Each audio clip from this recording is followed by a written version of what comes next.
குழந்தைகளை ஈன்றெடுத்தாலும் இன்னும் கண்ணீர் தமிழாகவே இருக்கும் என் அன்னை தமிழுக்கு முதல் வணக்கம்.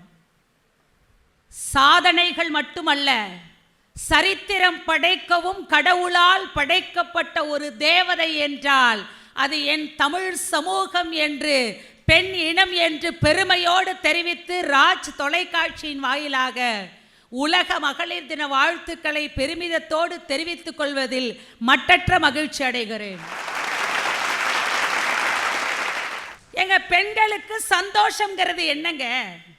பிடிச்சதை செய்யறது மட்டும் சந்தோஷம் இல்ல, பிடிக்காததை செய்யாம இருக்கிறதும் சந்தோஷம். அது பிறந்த இடத்துல மட்டும்தான் இருக்குன்னு சொல்ல வந்திருக்கேன்.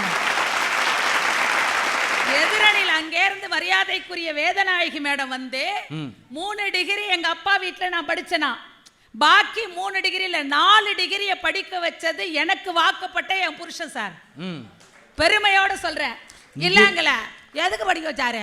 இன்னைக்கு 87,763 ரூபா சம்பளம் வாங்கி ஏடிஎம் கார்டை அவர்கிட்ட கொடுத்துருக்கேன். அவர்கிட்ட தான் இன்னைக்கு பஸ்ஸுக்கு 650 ரூபா காசு பிடிச்சிருக்கு வர்ற. அதுக்காக படிக்க வச்சாரு. எங்க அப்பா வீட்டில் இருக்கும்பொழுது வெறும் 3,280 ரூபா சம்பளம் வாங்கினேன் சார். 1 ரூபா கூட எங்க அப்பா எங்கிட்ட கேட்டது கிடையாது. நானா ஆசைப்பட்டு எங்க அப்பாவுக்கு வாங்கிட்டு போவேன் சார். அது சந்தோஷமா? இன்னைக்கு ஏடிஎம் கார்டை அடமானம் வச்சுட்டு 650 ரூபா காசுக்கு கையை நீட்டு நிக்கிறேனே, இது சந்தோஷமா சார்? இதுனாவது பரவாயில்ல சார். புகுந்த வீடு எப்படி சார் இருக்கு? எனக்கு 3 மாமியார் 3 மாமனார் சார். குடும்பமா அது வண்டலூர் ஜூல வாழ்ற மாதிரியா இருக்கு சார்.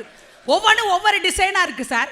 அதுலயும் 16 வருஷம் குப்பை கொட்டிட்டு உட்கார்ந்து இருக்கோம்னா திருப்பி அவங்க கேட்டாங்கன்னா வண்டலூர் ஜூ அப்படின்னு எல்லாம் சமரசமா போய்க்கிற வேண்டியதான். யூடியூபும் மாமியாரும் ஒண்ணு சார். என்ன ஆச்சரியமா இருக்கு? யூடியூபும் மாமியாரும் ஒண்ணு சார். ஒண்ணுமே இல்லைனாலும் ஒரு விஷயத்தை பரப்பி விடுறதுல 2 பெரிய ஆளு.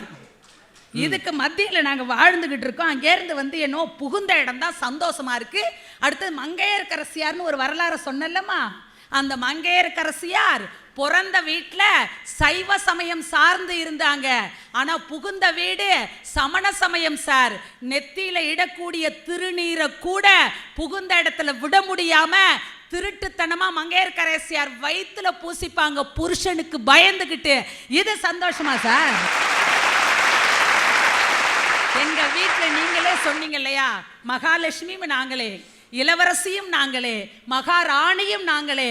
ஆனா புகுந்த இடத்துல கல்யாணம் பண்ணி 2 வருஷம் குழந்தை இல்லைன்னா மலடி என்ற பெண், வாழாவட்டி என்ற பெண், விதவை என்ற சாப சொல் அத்தனையும் அங்க கிடைக்குதுன்னா அது எப்படி சார் மகிழ்ச்சியா இருக்க முடியும்? எனக்கு நான் 6வது படிக்கும் பொழுது எங்க அப்பா எனக்கு சைக்கிள் ஓட்ட கத்து கொடுத்தாருங்க. சைக்கிள்ல என்னை ஏத்தி விட்டுட்டு ஓடுற ராஜாத்தி நல்லா ஓட்டு, அப்பா பின்னாடியே வர்றேன்னு கேரியரை பிடிச்சுக்கிட்டே ஒரு 1/2 கிலோமீட்டர் ஓடி வருவார் சார். 1/2 கிலோமீட்டருக்கு பிறகு கையை எடுத்துருவாரு. ஆனா எனக்கு பின்னாடி எங்க அப்பா இருக்காருங்கிற நம்பிக்கையிலே 4 கிலோமீட்டர் தனியா ஓட்ட முடியும்னா அந்த அன்பையும் தைரியத்தையும் தன்னம்பிக்கையும் என் அப்பா விட வேற யார் சார் கொடுக்க முடியும்? ஏங்க வாழ்க்கைங்கிறது ரொம்ப சந்தோஷமானது. அது எங்க இருக்கும் அப்படின்னா எங்களுக்கு பிறந்த வீட்டில் மட்டும்தான் சார் உண்டு. பிறந்த இடத்துல குடிசை வீடு தான் சார் இருக்கும். அந்த குடிசை வீடையே நாங்க மாட மாளிகையா நினைச்சு அப்பா மடியில தலை வச்சு தூங்கும் பொழுது கிடைக்கக்கூடிய ஒரு சுகமும் ஆனந்தமும் உங்க வீடு 10 பங்களா சுத்துக்கட்டு வீடா இருந்தா கூட அங்க சந்தோஷம் கிடைக்காதுங்கிறது தானே எங்களோட வாதமா இருக்கு. புகுந்த வீடு எப்படி தெரியுமா? 2 முனையும் கூருடைய கத்தி புகுந்த வீடு சார். 2 முனையும் கூருடைய கத்தி புகுந்த வீடு. அது எப்ப எந்த டிசைன்ல எங்களை தாக்குன்னு எங்களுக்கு தெரியாது. வாழ்ந்துட்டு இருக்கோமா இல்லையா? பொதுவா ஒண்ணு சொல்லட்டா, தாலி கொடியினுடைய பந்தத்தை விட தொப்புள் கொடியினுடைய பந்தம்ங்கிறது வலிமை உடையது. அதை முதல்ல நீங்க புரிஞ்சுக்கங்க. அப்படி புரிஞ்சுக்கிட்டாதான் எங்களுடைய சந்தோஷத்தை நீங்க உணர முடியும். அடுத்து வந்து ஸ்ரீமதியை சொன்னாங்க, தலை வணங்குறோம். ஜான்சி ராணியை சொன்னாங்க, லட்சுமி பாயை சொன்னாங்க. எல்லாரும் திருமணத்திற்கு பிறகுதான் ரத்தத்தை திலகமாக இட்டுக்கொண்டு புகுந்த வீட்டில் தான் சாதித்தார்கள்னு சொன்னாங்க இல்லையா? புகுந்த வீட்டுக்கே போகாத அன்னை தெரசாவை மறந்துட்டாங்கன்னு நினைக்கிறேன். அவங்கள இன்னும் நம்ம கொண்டாடிக்கிட்டு தானே இருக்கோம். பொதுவா ஒரு விஷயத்த சொல்றேங்க, புகுந்த வீட்டில் நாங்க சந்தோஷமா இருக்கணும்னு கூட அப்படி கூட நினைச்சு பார்க்கல. எங்க சந்தோஷத்தை புரிஞ்சுக்கிறதுக்கான ஒரு மனிதர் கிடைச்சாதான் புகுந்த வீடு சந்தோஷமா இருக்கும், மகிழ்ச்சியா இருக்கும். அது வரை எங்களுக்கு பிறந்த வீடு தான் மகிழ்ச்சியும் மனநிறைவும் நிம்மதியையும் தருகிறது. அதுதான் சத்தியம்னு சொல்லி தந்த வாய்ப்புக்கு நன்றி கூறி விடைபெறுகிறேன். நன்றி, வணக்கம்.